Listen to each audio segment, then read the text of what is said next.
Hello good morning बच्चों, welcome back in Naina maths classes. बेटा मैं आज आपको इस वीडियो में DAV class 8 maths chapter number 5 profit loss and discount इसकी वर्कशीट नंबर 1 का question number 4th, 5th and 6th complete कराने जा रही हूँ और इन तीनों क्वेश्चंस को करते ही हमारी पूरी वर्कशीट नंबर 1 कंप्लीट हो जाएगी।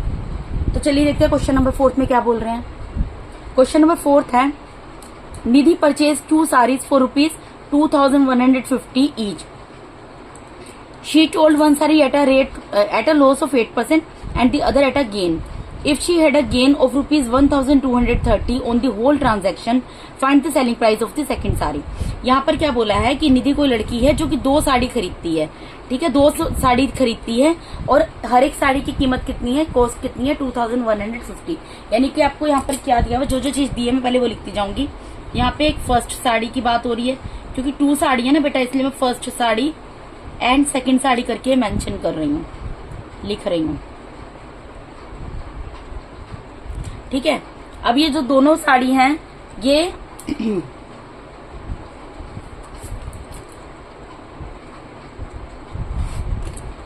ये दोनों साड़ी की कॉस्ट कितनी है, सीपी कितना दिया हुआ है, सीपी ऑफ फर्स्ट साड़ी कितना दिया हुआ है, ₹2150 और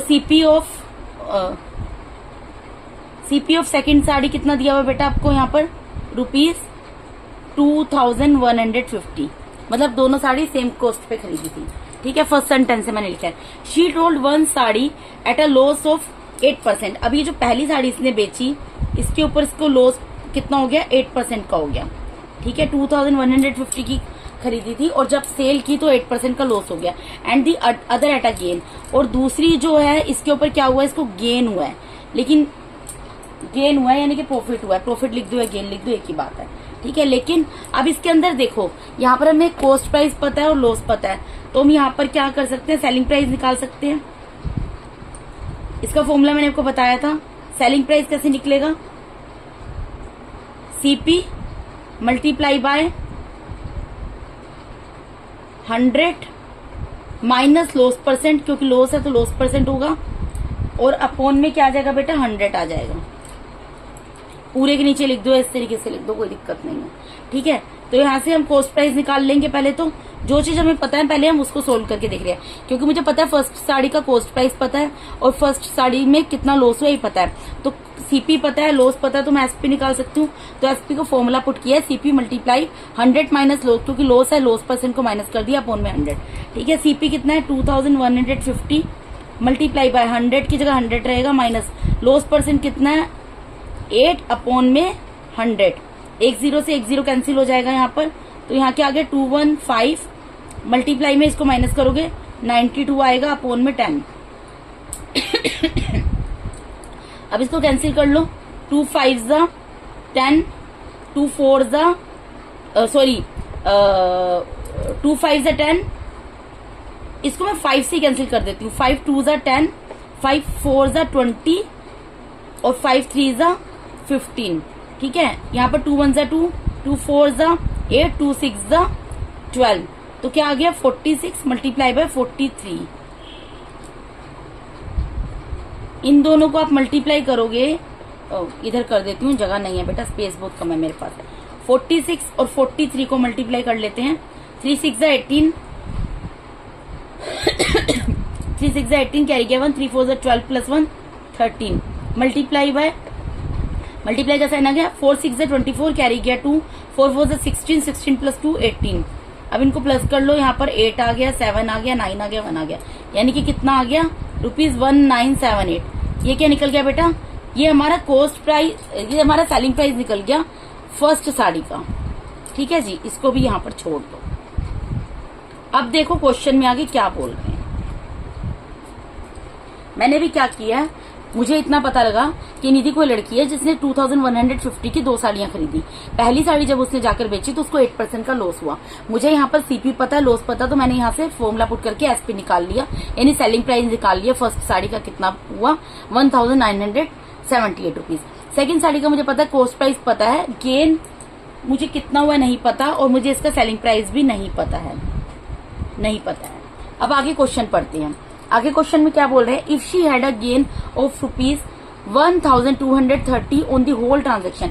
अगर पूरी ट्रांजेक्शन पर उसको 1230 का क्या हो, प्रॉफिट हो, find the selling price of the second side sari. तो सेकंड साड़ी का क्या निकालना है, हमें सेलिंग प्राइस निकालना है। यहाँ पे मैं लाइन खींच देती हूँ, मेरे पास स्पेस इतना ही है, इसलिए मुझे क्वेश्चन कंप्लीट करना है। देखो बेटा, टोटल कॉस्ट प्राइस क्या होगा, आप सोचो टोटल कॉस्ट प्राइस क्या होगा।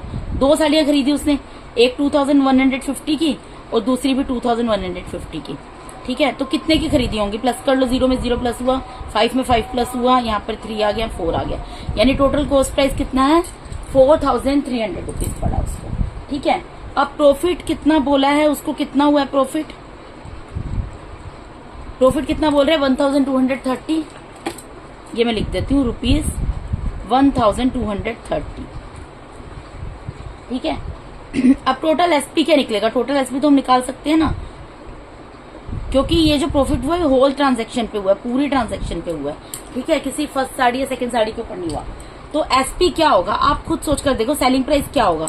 एक तो बेटा जो सीपी होगा, जो कॉस्ट प्राइस होगी वो उसने चार्ज की होगी, प्लस में उसको जो प्रॉफिट हुआ होगा सेलिंग प्राइस में वो भी तो उसने चार्ज किया होगा ना। प्रॉफिट हमारे पास आता है तो ऐड हो जाता है, ठीक है, यानी कि टोटल सेलिंग प्राइस हम यहाँ से निकाल लेंगे।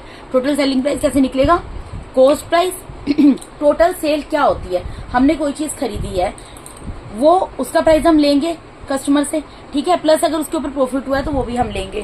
तो टोटल सेलिंग प्राइस तो यही हुआ ना कि मुझे जो कॉस्ट प्राइस है वो भी मिल गया और प्लस में प्रॉफिट भी मिल गया। कॉस्ट प्राइस कितना निकला है 4300 निकला है, प्लस में प्रॉफिट कितना निकला है 1230 रुपीज निकला है। इन दोनों को प्लस कर लो तो पता चल जाएगा टोटल एसपी कितना है। यहाँ 0362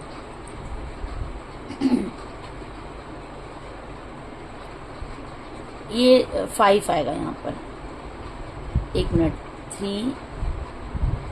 0 में 0 प्लस हुआ, 0 में 3 प्लस हुआ, 3 2 प्लस हुआ और 4 1, 5530 रुपीज आ गया, ठीक है बेटा।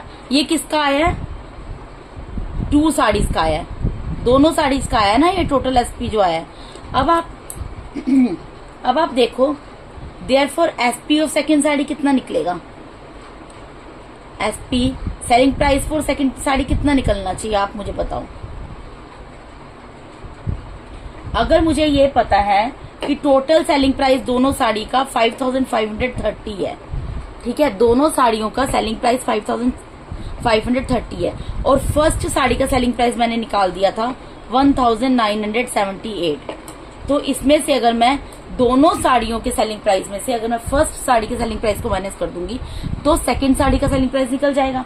अब आप इसको माइनस करके देख लो, 10 में से 8 गया, यहाँ पर 2 आ गया, 13 में से फिर यहाँ 12 बचा, 12 में से 7 गया, 5 आ गया, यहाँ 14 बचा, 14 में से 9 गया, 5 आ गया, यहाँ 4 बचा, 4 में से 1 गया, 3 आ गया, यानी कि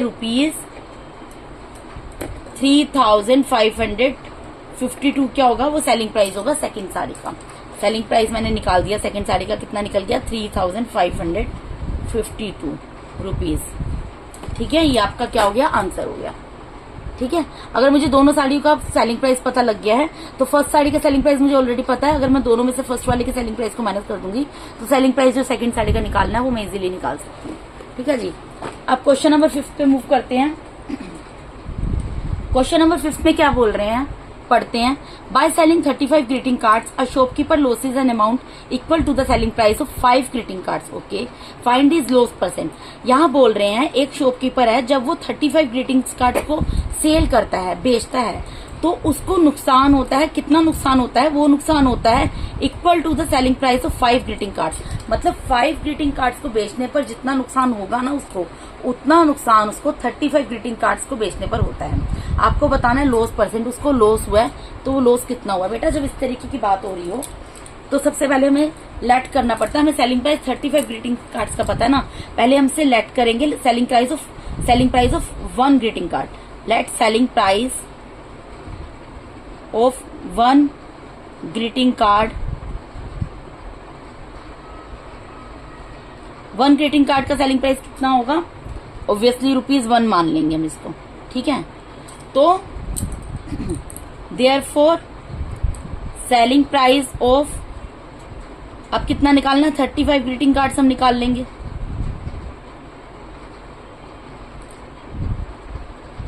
अगर एक ग्रीटिंग कार्ड 1 रुपी का है तो 35 कितने होंगे? 1 मल्टीप्लाई बाय 35 यानी ₹35। ये सेलिंग प्राइस निकाल लिया मैंने 35 ग्रीटिंग कार्ड का। अब लॉस कितना हुआ है जो हमें चीज बोल रहे हैं, हम तो वही सोल्व कर सकते हैं ना। जब इसने 35 ग्रीटिंग कार्ड सेल किए तो इस 35 ग्रीटिंग कार्ड सेल किए, ठीक है, तो मैंने सेलिंग प्राइस निकाली 35 ग्रीटिंग कार्ड का। अगर एक ग्रीटिंग कार्ड का अगर मैंने लेट कर ली selling price of 1 greeting card अगर 1 रुपीज है तो 35 का कितना होगा? 1 मल्टीप्लाई बाय 35 एंड रुपीज 35, ठीक है। अब उसके बाद बोल रहे हैं लॉस कितना हुआ? लॉस इसको हुआ equal to the selling price of 5 greeting card. Selling price of 5 greeting card, 5 greeting card के बराबर इसको नुकसान हो गया जब इसने 35 ग्रीटिंग कार्ड्स बेचे, ठीक है। यानी कि अब आप सोचो अगर 1 ग्रीटिंग कार्ड का सेलिंग प्राइस 1 है तो 5 का कितना होगा? 1 मल्टीप्लाई बाय 5 यानी कि कितना लॉस हो गया? 5 रुपीज का लॉस हो गया इसको, ठीक है। अब अगर मुझे कॉस्ट निकालनी हो, cost price of 35 greeting cards,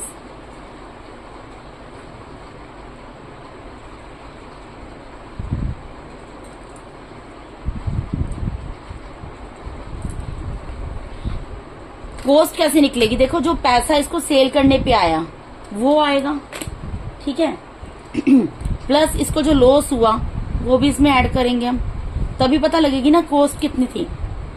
भाई इसने जितने में सेल किया वो तो आएगा, प्लस में इसको जितना लॉस हुआ वो भी मैं ऐड करूंगी, तब मुझे पता लगेगा ना कॉस्ट, क्योंकि कॉस्ट प्राइस में से लॉस हो गया ना। कॉस्ट प्राइस में जितने पैसे मतलब जितने की इसको कॉस्ट पड़ी थी अब उससे कम पैसे इसको मिले सेल करने पर, तो यानी कि कॉस्ट कितनी की पड़ी थी वो कैसे पता लगेगा?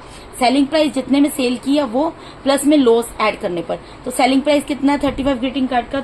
35, और लॉस कितना हुआ? 5 रुपीज, यानी कि इसको कॉस्ट प्राइस कितना था? 35 ग्रीटिंग कार्ड्स का 40 रुपीज था। अब हमें ये पता है कॉस्ट प्राइस जो है ₹40 है, ठीक है, हमें ये पता है कॉस्ट प्राइस जो है ₹40 है, और हमें ये भी पता है कि सेलिंग प्राइस जो है वो ₹35 है। ये कितने ग्रीटिंग कार्ड का निकाल रही हूं मैं? ये मैं निकाल रही हूँ 35 ग्रीटिंग कार्ड्स का, जो टोटल ग्रीटिंग कार्ड्स है। सेलिंग कॉस्ट प्राइस जो है मुझे 40 रुपीज की कॉस्ट पड़ी थी, लेकिन मैंने कितने में बेच दिए 35 ग्रीटिंग कार्ड्स? 35 रुपीज में, तभी तो मुझे 5 रुपीज का लॉस हुआ ना। तो अब मुझे बेटा ये भी पता है, सीपी एसपी पता है। जब सीपी जो ज्यादा होता है, कॉस्ट प्राइस ज्यादा होता है और सेलिंग प्राइस कम होता है तो क्या होता है? मुझे लॉस होता है। लॉस कैसे निकलता है? सीपी माइनस एसपी, यही करते हैं। सीपी कितना है? 40 माइनस एसपी कितना? 35, यानी कि कितने का लॉस हो गया? ₹5 का लॉस हो गया। ये ऑलरेडी ऊपर भी निकाल चुकी हूं मैं, ठीक है। अब मुझे क्या निकालना है इसमें? मुझे इसमें लॉस परसेंट निकालना है। तो अब तो क्वेश्चन कितना इजी बन गया। लॉस परसेंट क्या होता है बेटा? मैंने को बताया था लॉस परसेंट हो या प्रॉफिट परसेंट हो किसके ऊपर कैलकुलेट होता है? सीपी के ऊपर। तो लॉस अपॉन में सीपी मल्टीप्लाई बाय 100, ठीक है। लॉस कितना हुआ है? 5 रुपीज का लॉस हुआ है। कॉस्ट प्राइस कितनी थी इसकी? कॉस्ट प्राइस कितनी निकली है? कॉस्ट प्राइस तो 40 रुपीज निकली है, मल्टीप्लाई में 100, 0 से 0 कैंसिल हो गया, ठीक है। यहाँ पर 2 5 10, 2 2 4, यानी 25 अपॉन में 2 आ जाएगा। 25 अपॉन 2 को हमें क्या करना है? मिक्स्ड नंबर में कन्वर्ट करना है, क्योंकि परसेंटेज बतानी है। 2 1 2, ठीक है, यहाँ 5 उतरेगा। 2 2 4, 5 में से 4 माइनस हुआ 1 आ गया, फिर एक डेसिमल उतारा, एक 0 उतारा, 2 5 10, यानी कितना आ गया? 12.5%, यानी लॉस कितना निकल गया? 12.5%, ठीक है जी। ये आपका क्वेश्चन नंबर 5 हो गया। क्वेश्चन नंबर 6 पे मूव करते हैं। क्वेश्चन नंबर 6 में क्या बोल रहे हैं यहाँ पर? Just a minute. Question number 6 बोल रहे हैं बेटा, a man bought bananas at rate of ₹10 for ₹45, okay, and sold at the rate of 1 dozen bananas for ₹51. Find his gain और लॉस परसेंट। एक आदमी है बेटा जो कि बनानास खरीदता है, केले खरीदता है, किस हिसाब से खरीदता है? 10 केले जो है वो 45 रुपीज के खरीदता है, 10 बनानाज वो ₹45 के खरीदता है, और जब उसको बेचता है तो 1 डजन बनानाज जो है 51 रुपीज में बेचता है। आपको ये बताना है कि उसका गेन परसेंट या फिर जो भी है लॉस परसेंट।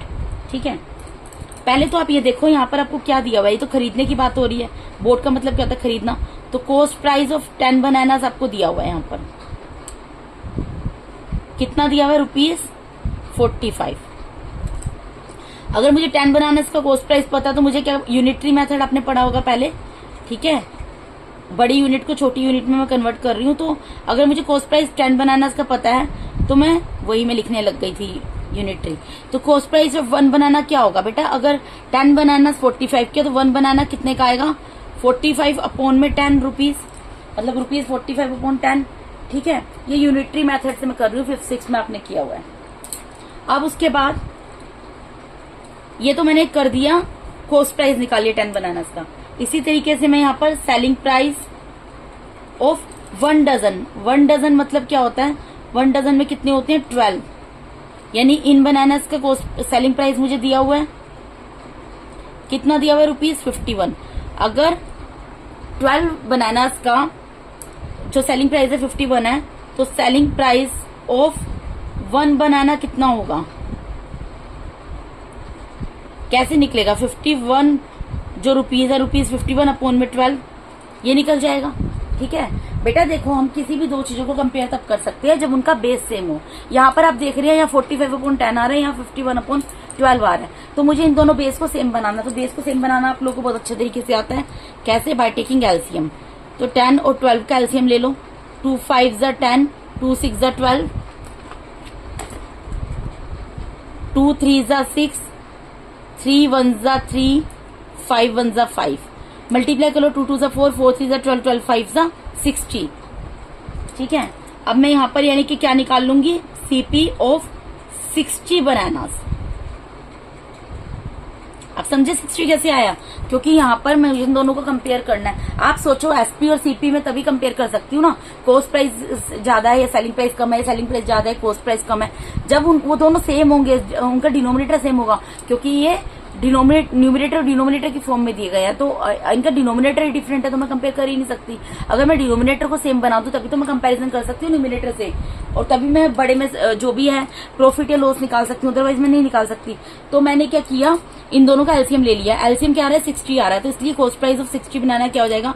अगर सोचो 1 बनाना का कॉस्ट कितना है, अगर आप सोचो आप मार्केट जाते हो, आपको एक पेन जो है वो 10 रुपीज का मिलता है, तो 5 पेन कितने के मिलेंगे, कैसे निकालोगे, 10 मल्टीप्लाई बाय 5 ही करोगे ना। अगर एक बनाना आपको 1 बनाना की कॉस्ट आपको 45 अपॉन 10 पड़ रही है, तो 60 बनाना की कितने पड़ेगी, मल्टीप्लाई करोगे ना 60 को इससे, तो कर लो मल्टीप्लाई, कैंसिल हो गया, 45 मल्टीप्लाई बाय 6, इसको मल्टीप्लाई कर लेते हैं हम, ये आएगा 270। ठीक है, इसी तरीके से सेलिंग प्राइस ऑफ 60 बनाना निकाल लेंगे।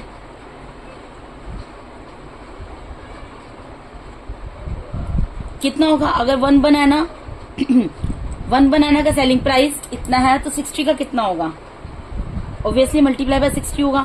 12 1 ज़ा 12, 12 5 ज़ा 60, यानी कि कितना निकल गया, 51 मल्टीप्लाई बाय 5, यानी कितना निकल गया, 5 1 ज़ा 5, 5 5 ज़ा 25, 255 आ गया।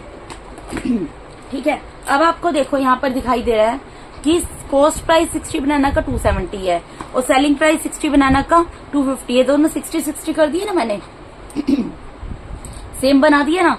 तो अब यहाँ पर आपने खरीदे तो 270 के थे, लेकिन बेचे आपने 255 में, तो आपको लॉस हो गया 15 रुपीज का, इसका मतलब। तो लॉस कैसे निकलेगा, cost price minus selling price. Cost price कितना है 270 माइनस सेलिंग प्राइस कितना है 255, यानी कि लॉस कितना हो गया आपको, 15 रुपीज का लॉस हो गया आपको। ठीक है, अब लॉस हुआ तो लॉस परसेंट ही निकालोगे। लॉस परसेंट मैंने आपको बोला था, प्रॉफिट परसेंट हो या लॉस परसेंट हो, किसके ऊपर कैलकुलेट होती है, सीपी के ऊपर। तो loss divided by CP multiply by 100 कर दो, तो लॉस की जगह लॉस लिख दो, भाई 15 रुपए का लॉस हुआ है। सीपी कितना है टोटल 270 निकाला है अभी हमने, मल्टीप्लाई बाय 100, इसको सोल्व कर लो, आंसर आ जाएगा। यहाँ 0 से 0 कैंसिल हो गया, ये दोनों 3 से कैंसिल हो जाएंगे, 3 5 ज़ा 15, 3 9 ज़ा 27, यानी 50 अपॉन 90 आ गया। अब आपको परसेंट में बताना है तो इसको डिवाइड कर लो। 9 5 45 होता है बेटा, रिमाइंडर बचेगा 5। तो ये जो ऊपर आता है, जो आपका क्या होता है, इसको क्या बोलते हैं, क्वोशिएंट, वो यहाँ पर आता है। इसके सामने एक स्लीपिंग लाइन आती है। जो रिमाइंडर होता है वो न्यूमरेटर बन जाता है, और जो डिवाइजर होता है वो क्या बन जाता है, डिनोमिनेटर बन जाता है। और ये आपका परसेंटेज निकल गया, यानी लॉस कितना हो गया उसको, 5/9%, ये लॉस हो गया। ठीक है बेटा, इसके साथ ही मैंने आपको इस वीडियो में DAV class 8 maths chapter number 5 profit loss and discount, इसकी वर्कशीट नंबर 1 का क्वेश्चन नंबर 4, 5, 6 कंप्लीट करा दिया। और इन तीनों क्वेश्चंस के कंप्लीट होते ही हमारा पूरा वर्कशीट नंबर 1 जो है इस चैप्टर का कंप्लीट हो गया है। तो बेटा अगर आप मेरे चैनल पे नए हैं तो काइंडली मेरे चैनल को सब्सक्राइब कीजिए। अगर आप लोगों को मेरा टीचिंग मेथड अच्छा लगता है तो मेरे वीडियोस को ज्यादा से ज्यादा लाइक कीजिए और अपने फ्रेंड्स के साथ शेयर कीजिए। अगर आप लोगों को किसी तरीके का कोई डाउट है तो कमेंट बॉक्स में अपनी क्वेरी पुट कर सकते हैं, उसको डेफिनेटली सॉर्ट आउट करूंगी। और अगर अभी तक आप लोगों ने बेल आइकन को प्रेस नहीं किया है तो काइंडली बेल आइकन को प्रेस कर दीजिए, ताकि मेरे आने वाले वीडियोस का नोटिफिकेशन आप लोगों को टाइम टू टाइम मिलता है। Once again thank you so much for watching my YouTube videos बेटा। Thank you so much, god bless all of you, thank you so much.